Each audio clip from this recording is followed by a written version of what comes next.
আসতে পারি স্যার? হ্যাঁ হ্যাঁ এসো।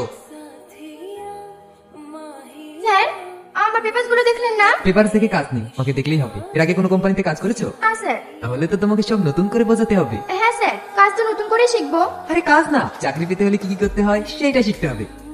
মানে চাকরি পেতে হলে তো আমাকে খুশি করতে হবে। কিভাবে খুশি করবো বলেন?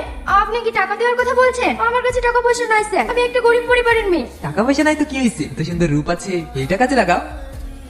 কি বলতে চাচ্ছেন আপনি? এই পৃথিবীতে কোনো কিছুই বিনামূল্যে পাওয়া যায় না। ছি, আপনি মানুষ, আপনি লজ্জা করেন না এসব কথা বলতে? লজ্জা কেন লাগবে? চাকরি পেতে হলে পরাজয়টা বন্ধ করে এসো।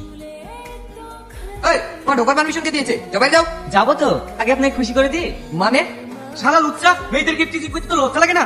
তুমি কিন্তু ভুল করছো। Security security. কি হলো স্যার, দরজা খুলেন। স্যার আরে দাঁড়া দাঁড়া, তোদের স্যারকে আগে খুশি করে দিই। আমাকে কাউকে দাও, আমি আর কোনোদিন কোনো মেয়েকে টিচিং করবো না। এরপরে কোনো মেয়ে কিপ টিচিং করার আগে মাটার কথা একবার মনে করিস। এসো আমার সাথে। আমার জন্য ওভাবে ঝামেলা করার কি দরকার ছিল বলেন তো? শুধু শুধু আপনার চাকরিটা হলো না। আরে ওখানে হয়নি তো কি হয়েছে, ছেলে দেখি চাকরির অভাব আছে।